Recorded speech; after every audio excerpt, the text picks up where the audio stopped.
ਸਤਿ ਸ਼੍ਰੀ ਅਕਾਲ। ਤੁਸੀਂ ਵੇਖ ਰਹੇ ਹੋ ਟੀਵੀ ਪੰਜਾਬ ਤੇ ਮੈਂ ਹਾਂ ਤੁਹਾਡੇ ਨਾਲ ਇੰਦਰਪ੍ਰੀਤ ਕੌਰ ਪੰਨੂ। ਖਬਰਾਂ ਦੇ ਇਸ ਬੁਲੇਟਿਨ ਦੇ ਵਿੱਚ ਤੁਹਾਡਾ ਸਵਾਗਤ ਹੈ। ਸਭ ਤੋਂ ਪਹਿਲਾਂ ਝਾਤ ਮਾਰਦੇ ਹਾਂ ਅੱਜ ਦੀਆਂ ਚੁਣਵੀਆਂ ਖਬਰਾਂ ਦੇ ਉੱਪਰ। ਇੱਕ ਵਾਰ ਫਿਰ ਕੈਨੇਡਾ ਦੇ ਵਿੱਚ ਟੀਕੇ ਦੀ ਸਪਲਾਈ ਹੋਈ ਲੇਟ, ਅਧਿਕਾਰੀਆਂ ਨੇ ਦੱਸਿਆ ਮਾਮਲਾ।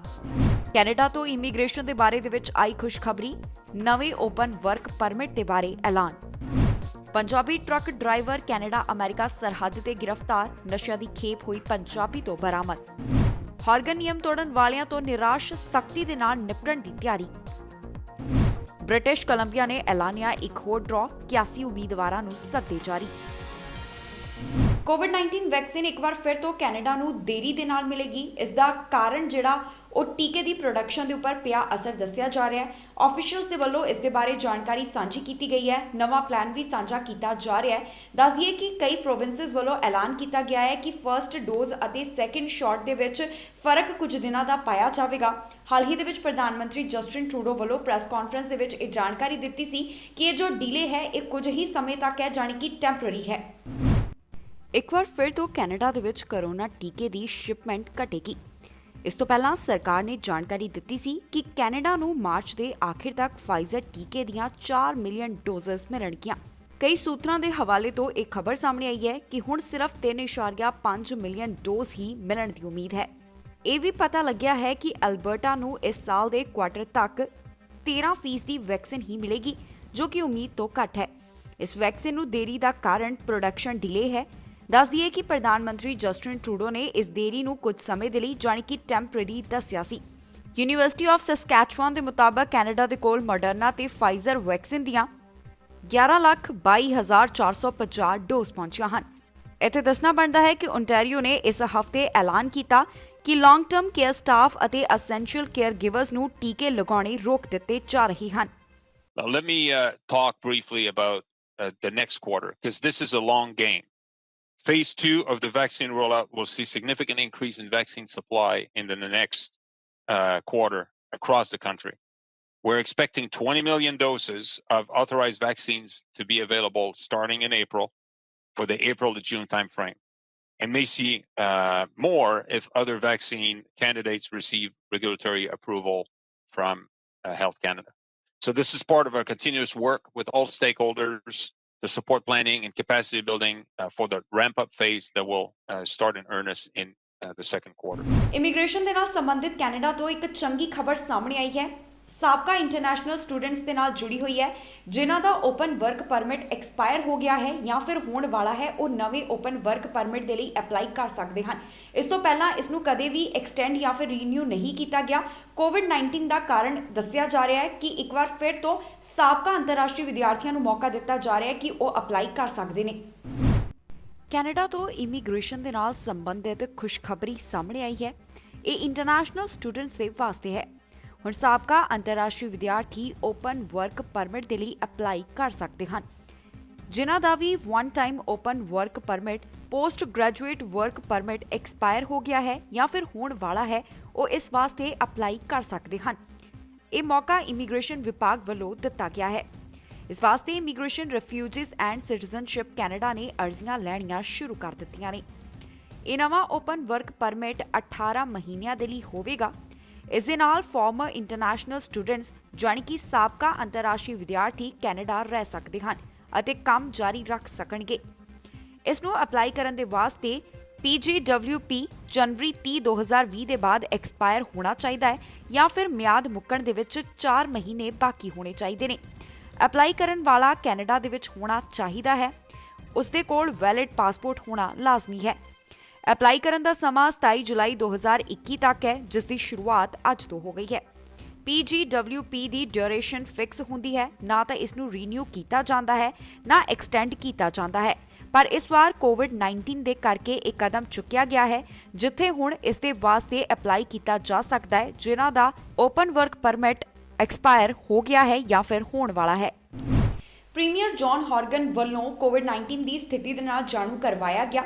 ਇਸ ਦੌਰਾਨ ਉਹਨਾਂ ਨੇ ਕਿਹਾ ਹੈ ਕਿ ਜੇਕਰ ਕੋਈ ਕਰੋਨਾ ਵਾਇਰਸ ਦੇ ਨਾਲ ਸੰਬੰਧਿਤ ਨਿਯਮ ਜੋ ਲਾਗੂ ਕੀਤੇ ਗਏ ਹਨ ਉਹਨਾਂ ਨੂੰ ਤੋੜੇਗਾ ਤੇ ਸਖਤੀ ਦੇ ਨਾਲ ਉਸ ਨਾਲ ਨਿਪਟਿਆ ਜਾਵੇਗਾ। ਉਹਨਾਂ ਨੇ ਕਿਹਾ ਕਿ ਮੈਨੀਟੋਬਾ ਵੱਲੋਂ ਜੋ 14 ਦਿਨਾਂ ਦੇ ਕੁਆਰੰਟੀਨ ਦੇ ਨਿਯਮ ਨੂੰ ਲਾਜ਼ਮੀ ਕੀਤਾ ਗਿਆ ਹੈ, ਕੋਈ ਵੀ ਡੋਮੈਸਟਿਕ ਟਰੈਵਲਰ ਦੇ ਉੱਪਰ ਬ੍ਰਿਟਿਸ਼ ਕੋਲੰਬੀਆ ਦੇ ਵਿੱਚ ਇਹ ਨਿਯਮ ਲਾਗੂ ਨਹੀਂ ਕੀਤਾ ਜਾਵੇਗਾ। ਉਹ ਕਾਫੀ ਜ਼ਿਆਦਾ ਨਿਰਾਸ਼ ਵੀ ਨਜ਼ਰ ਆਏ ਨੇ ਉਹਨਾਂ ਲੋਕਾਂ ਦੇ ਨਾਲ ਜੋ ਨਿਯਮਾਂ ਦੇ ਬਾਵਜੂਦ ਵੀ ਉਹਨਾਂ ਦੇ ਖਿਲਾਫ ਜਾ ਕੇ ਪਾਰਟੀਆਂ ਕਰਦੇ ਨੇ। ਬ੍ਰਿਟਿਸ਼ ਕੋਲੰਬੀਆ ਦੇ ਪ੍ਰੀਮੀਅਰ ਜੌਨ ਹੌਰਗਨ ਨੇ ਕਿਹਾ ਹੈ ਕਿ ਜੇਕਰ ਕੋਈ ਵੀ ਕੋਵਿਡ ਦੇ ਨਿਯਮ ਤੋੜੇਗਾ ਤਾਂ ਫਿਰ ਸਖਤੀ ਦੇ ਨਾਲ ਨਜਿੱਠਿਆ ਜਾਵੇਗਾ।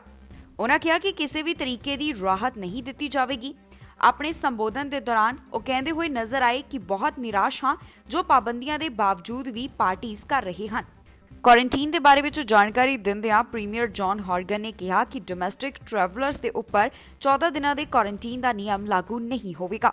ਇਸ ਮੌਕੇ ਉਹਨਾਂ ਨੇ ਹੋਰ ਕੀ ਕਿਹਾ, ਆਓ ਤੁਹਾਨੂੰ ਸੁਣਾਉਂਦੇ ਹਾਂ। Until such time as the public health officer advises me that there's a benefit to going down that road, we're going to leave it untraveled for the time being. That's not to say we won't go in that direction, but the differences between Manitoba and British Columbia, I think, are obvious to most people. There are 4 roads in and out of Manitoba. There are dozens of roads in and out of British Columbia.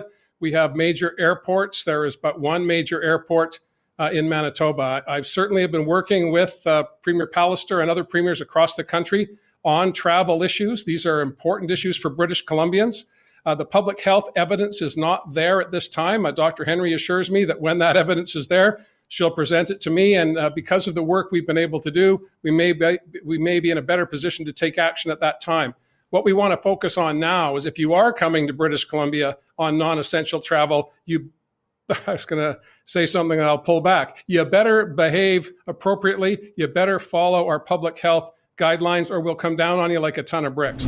ਹਾਲ ਹੀ ਦੇ ਵਿੱਚ British Columbia ਵੱਲੋਂ ਆਪਣੇ ਨਵੇਂ draw ਦਾ ਐਲਾਨ ਕੀਤਾ ਗਿਆ ਹੈ।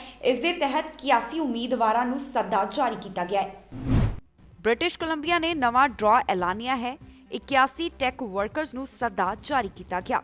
ਇਹ ਡਰਾਅ ਜਨਵਰੀ 26, 2021 ਨੂੰ ਕੱਢਿਆ ਗਿਆ। British Columbia provincial nominee programme ਵੱਲੋਂ 81 invitation express entry British Columbia ਅਤੇ ਸਕਿਲਡ ਇਮੀਗ੍ਰੇਸ਼ਨ ਤਹਿਤ ਜਾਰੀ ਕੀਤੇ ਗਏ। AEE-BC ਸਟਰੀਮ ਉਹਨਾਂ ਕੈਂਡੀਡੇਟਸ ਲਈ ਹੈ ਜਿਨ੍ਹਾਂ ਦੇ ਕੋਲ ਫੈਡਰਲ ਸਰਕਾਰ ਦੇ ਐਕਸਪ੍ਰੈਸ ਐਂਟਰੀ ਦੇ ਵਿੱਚ ਵੈਲਿਡ ਪ੍ਰੋਫਾਈਲ ਹੈ। AEE-BC ਸਟਰੀਮ ਸਕਿਲਡ ਇਮੀਗ੍ਰੈਂਟਸ ਦੇ ਲਈ ਹੈ। SI ਸਟਰੀਮ ਸਕਿਲਡ ਅਤੇ ਸੈਮੀ ਸਕਿਲਡ ਵਰਕਰਸ ਦੇ ਲਈ ਹੈ। ਜਿਨ੍ਹਾਂ ਉਮੀਦਵਾਰਾਂ ਨੂੰ ਸੱਦੇ ਜਾਰੀ ਹੋਏ ਹਨ ਉਹਨਾਂ ਦੇ ਕੋਲ ਐਲੀਜੀਬਲ ਟੈਕ ਆਕਿਊਪੇਸ਼ਨ ਦਾ ਜੌਬ ਆਫਰ ਹੋਣਾ ਲਾਜ਼ਮੀ ਹੈ। ਉਮੀਦਵਾਰਾਂ ਨੂੰ ਸਾਰੀਆਂ ਕੈਟੇਗਰੀਜ਼ ਦੇ ਵਿੱਚ 80 ਸਕੋਰਸ ਦੀ ਜ਼ਰੂਰਤ ਸੀ। ਬ੍ਰਿਟਿਸ਼ ਕੋਲੰਬੀਆ ਵੱਲੋਂ ਹਰ ਹਫ਼ਤੇ 2 ਪ੍ਰੋਵਿੰਸ਼ੀਅਲ ਨੋਮੀਨੀ ਪ੍ਰੋਗਰਾਮ ਦੇ ਤਹਿਤ ਡਰਾਅ ਐਲਾਨੇ ਜਾਂਦੇ ਹਨ। ਅਪਲਾਈ ਕਰਨ ਵਾਸਤੇ ਉਮੀਦਵਾਰਾਂ ਨੂੰ ਸਕਿਲਜ਼ ਇਮੀਗ੍ਰੇਸ਼ਨ ਰਜਿਸਟ੍ਰੇਸ਼ਨ ਸਿਸਟਮ ਦੇ ਵਿੱਚ ਰਜਿਸਟਰ ਕਰਵਾਉਣਾ ਜ਼ਰੂਰੀ ਹੁੰਦਾ ਹੈ। ਜਨਵਰੀ ਮਹੀਨੇ ਤੋਂ ਹੁਣ ਤੱਕ ਬ੍ਰਿਟਿਸ਼ ਕੋਲੰਬੀਆ PNP ਨੇ 5 ਡਰਾਅ ਐਲਾਨੇ ਹਨ ਜਿਸ ਦੇ ਵਿੱਚ 77 ਤੋਂ 106 ਤੱਕ ਦੇ ਪੁਆਇੰਟਸ ਦੀ ਜ਼ਰੂਰਤ ਹੁੰਦੀ ਹੈ। ਇਸ ਖਬਰ ਦੇ ਵਿੱਚ ਜਾਣਕਾਰੀ ਤੁਹਾਡੇ ਨਾਲ ਸਾਂਝੀ ਕਰਾਂਗੇ ਕਿ ਕੈਨੇਡਾ ਦੇ ਕਿਸ ਹਿੱਸੇ ਤੋਂ ਜਾਨੀ ਕਿ ਕਿਸ ਪ੍ਰੋਵਿੰਸ ਤੋਂ ਕਿੰਨੇ ਮਾਮਲੇ ਸਾਹਮਣੇ ਆਏ ਹਨ। ਨਾਲ ਦੀ ਨਾਲ ਦੱਸਾਂਗੇ ਕਿ ਕੈਨੇਡਾ ਦੇ ਵਿੱਚ ਇਸ ਸਮੇਂ COVID-19 ਕੇਸ ਓਵਰਵਿਊ ਕੀ ਹੈ, ਜਾਨੀ ਕਿ ਕੀ ਹੈ ਕਰੋਨਾ ਦੀ ਸਥਿਤੀ ਕੈਨੇਡਾ ਦੇ ਵਿੱਚ। ਓਨਟਾਰੀਓ ਤੋਂ 24 ਘੰਟੇ ਦੌਰਾਨ 2093 ਕੇਸਾਂ ਦੀ ਪੁਸ਼ਟੀ ਹੋਈ ਹੈ ਤੇ 56 ਲੋਕਾਂ ਦੀ ਇਸ ਵਾਇਰਸ ਦੇ ਕਾਰਨ ਇੱਥੇ ਜਾਨ ਗਈ ਹੈ। ਟੋਰਾਂਟੋ ਤੋਂ 700, ਪੀਲ ਰੀਜਨ ਤੋਂ 311, ਯਾਰਕ ਰੀਜਨ ਤੋਂ 228, ਨਾਇਗਰਾ ਰੀਜਨ ਤੋਂ 123 ਮਾਮਲੇ ਸਾਹਮਣੇ ਆਏ ਹਨ। ਮਿਨਿਸਟਰੀ ਆਫ ਹੈਲਥ ਦੇ ਮੁਤਾਬਕ ਹਸਪਤਾਲ ਦੇ ਵਿੱਚ 1338 ਲੋਕ ਹਨ ਜਿਨ੍ਹਾਂ ਵਿੱਚੋਂ 358 ਇੰਟੈਂਸਿਵ ਕੇਅਰ ਅਧੀਨ ਹਨ ਅਤੇ 276 ਵੈਂਟੀਲੇਟਰ ਦੇ ਉੱਪਰ ਨੇ। ਕਿਊਬੈਕ ਦੇ ਵਿੱਚ 1368 ਮਰੀਜ਼ਾਂ ਦੀ ਪੁਸ਼ਟੀ ਹੋਈ ਹੈ ਅਤੇ 39 ਲੋਕਾਂ ਦੀ ਇਸ ਵਾਇਰਸ ਦੇ ਕਾਰਨ ਜਾਨ ਗਈ ਹੈ। ਹੁਣ ਤੱਕ ਪ੍ਰੋਵਿੰਸ ਦੇ ਵਿੱਚ 2,58,698 ਕੇਸ ਆ ਚੁੱਕੇ ਨੇ ਤੇ ਹੁਣ ਤੱਕ ਮੌਤਾਂ ਦਾ ਅੰਕੜਾ 9,667 ਹੈ। ਹਸਪਤਾਲ ਦੇ ਵਿੱਚ ਮਰੀਜ਼ਾਂ ਦੀ ਗਿਣਤੀ ਇਸ ਸਮੇਂ 1,264 ਹੈ ਜਿਨ੍ਹਾਂ ਵਿੱਚੋਂ 212 ਇੰਟੈਂਸਿਵ ਕੇਅਰ ਅਧੀਨ ਹਨ। 24 ਘੰਟਿਆਂ ਦੌਰਾਨ 3,767 ਲੋਕਾਂ ਨੂੰ ਵੈਕਸੀਨ ਦਿੱਤੀ ਗਈ ਹੈ। ਮੈਨੀਟੋਬਾ ਤੋਂ ਰਾਹਤ ਦੀ ਖਬਰ ਸਾਹਮਣੇ ਆ ਰਹੀ ਹੈ ਜਿੱਥੇ ਲਗਾਤਾਰ ਕੁਝ ਦਿਨਾਂ ਤੋਂ 100 ਤੋਂ ਘੱਟ ਮਾਮਲੇ ਰਿਕਾਰਡ ਹੋ ਰਹੇ ਹਨ। ਦੱਸ ਦਈਏ ਕਿ ਕੈਨੇਡਾ ਦੇ ਵੱਖ-ਵੱਖ ਪ੍ਰੋਵਿੰਸਸ ਦੇ ਵਿੱਚ COVID-19 ਦੇ ਕਰਕੇ ਲਾਕਡਾਊਨ ਲਗਾਇਆ ਗਿਆ ਅਤੇ ਸਖਤੀਆਂ ਕੀਤੀਆਂ ਗਈਆਂ। ਇਸ ਦਾ ਨਤੀਜਾ ਇਹ ਹੈ ਕਿ ਹੁਣ ਕਰੋਨਾ ਮਾਮਲੇ ਘਟੇ ਹਨ, ਉਹਨਾਂ ਦੇ ਵਿੱਚ ਗਿਰਾਵਟ ਦੇਖੀ ਗਈ ਹੈ। ਇਸੇ ਦੇ ਚੱਲਦਿਆਂ ਫਿਰ ਵੀ ਲੋਕਾਂ ਨੂੰ ਅਪੀਲ ਕੀਤੀ ਜਾ ਰਹੀ ਹੈ ਕਿ ਸਾਰੇ ਨਿਯਮਾਂ ਦੀ ਪਾਲਣਾ ਕੀਤੀ ਜਾਵੇ ਤਾਂ ਕਿ ਕਰੋਨਾ ਵਾਇਰਸ ਦੇ ਫੈਲਾਅ ਨੂੰ ਕਾਬੂ ਦੇ ਵਿੱਚ ਕੀਤਾ ਜਾ ਸਕੇ। ਹੁਣ ਤੱਕ ਕੈਨੇਡਾ ਦੇ ਵਿੱਚ 7,65,000 ਦੇ ਕਰੀਬ ਮਾਮਲੇ ਸਾਹਮਣੇ ਆ ਚੁੱਕੇ ਹਨ। 19,626 ਦੇ ਕਰੀਬ ਲੋਕਾਂ ਦੀ ਜਾਨ ਗਈ ਹੈ। ਰਿਕਵਰਡ ਕੇਸਿਸ ਕੈਨੇਡਾ ਦੇ ਵਿੱਚ 6,88,000 ਦੇ ਕਰੀਬ ਹਨ।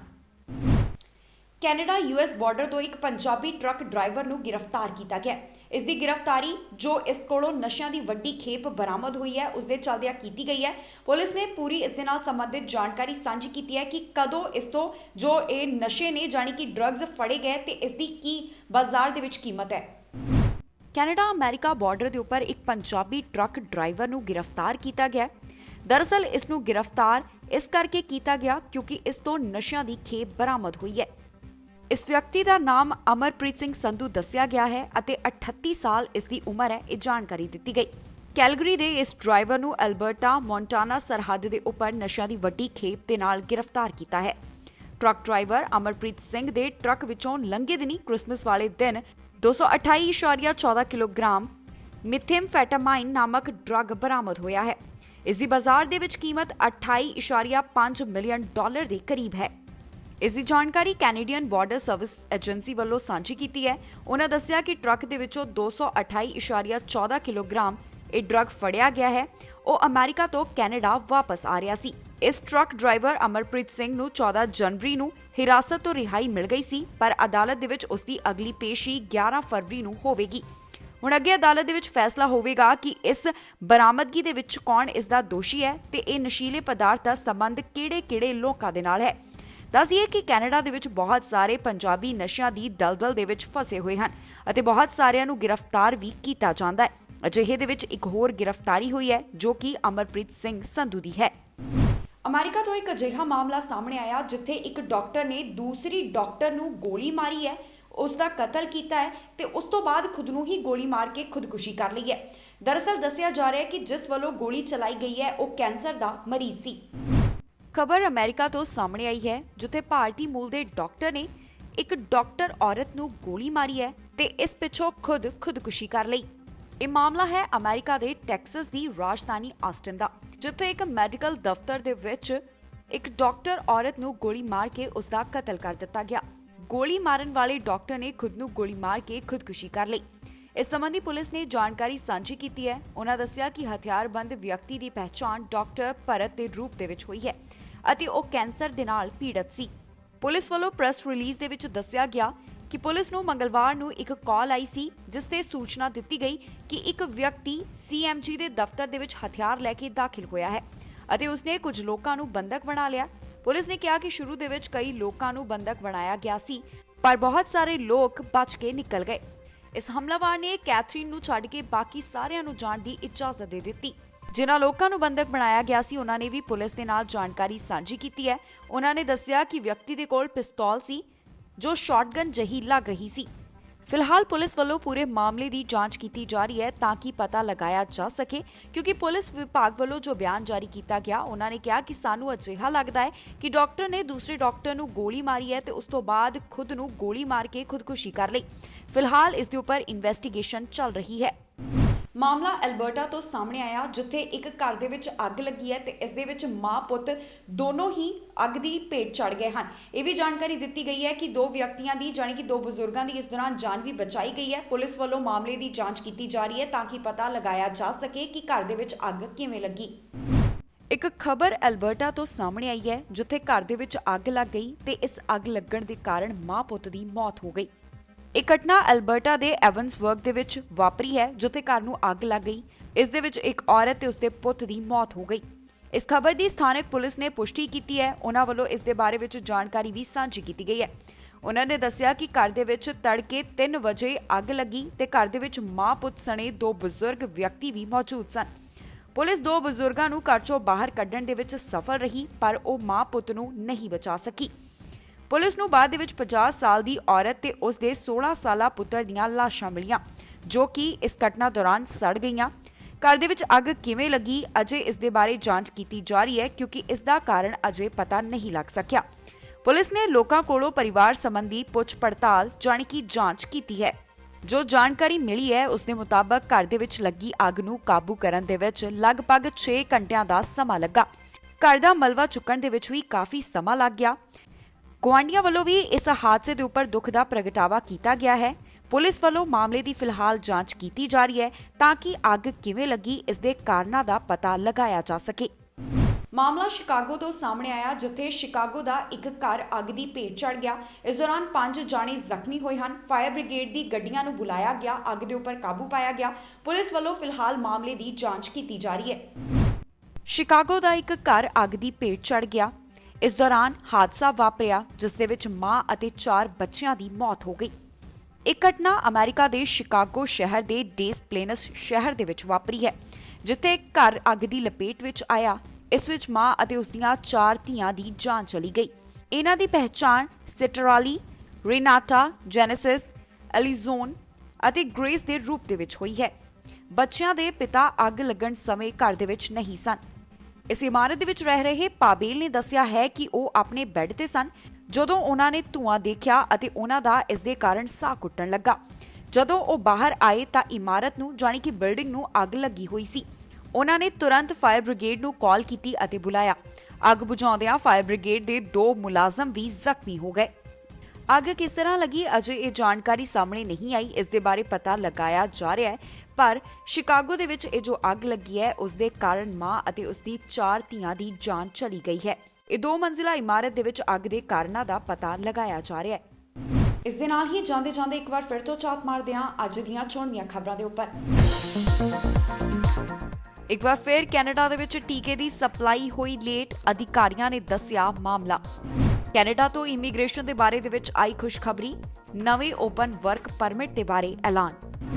Punjabi truck driver Canada America ਸਰਹੱਦ ਤੇ ਗ੍ਰਿਫਤਾਰ, ਨਸ਼ਿਆਂ ਦੀ ਖੇਪ ਹੋਈ ਪੰਜਾਬੀ ਤੋਂ ਬਰਾਮਦ। ਹਾਰਗਨ ਨਿਯਮ ਤੋੜਨ ਵਾਲਿਆਂ ਤੋਂ ਨਿਰਾਸ਼, ਸਖਤੀ ਦੇ ਨਾਲ ਨਿਪਟਣ ਦੀ ਤਿਆਰੀ। ਬ੍ਰਿਟਿਸ਼ ਕੋਲੰਬੀਆ ਨੇ ਐਲਾਨਿਆ ਇੱਕ ਹੋਰ ਡਰਾਅ, 81 ਉਮੀਦਵਾਰਾਂ ਨੂੰ ਸੱਦੇ ਜਾਰੀ। ਖਬਰਾਂ ਦੇ ਇਸ ਬੁਲੇਟਿਨ ਦੇ ਵਿੱਚ ਇੰਨਾ ਹੀ। ਨਵੀਆਂ ਤੇ ਤਾਜ਼ੀਆਂ ਖਬਰਾਂ ਲੈ ਕੇ ਫਿਰ ਤੋਂ ਹਾਜ਼ਰ ਹੋਵਾਂਗੇ। ਫਿਲਹਾਲ ਮੈਨੂੰ ਇੰਦਰਪ੍ਰੀਤ ਕੌਰ ਪੰਨੂ ਨੂੰ ਦਿਓ ਇਜਾਜ਼ਤ ਤੇ ਤੁਸੀਂ ਵੇਖਦੇ ਰਹੋ ਟੀਵੀ ਪੰਜਾਬ।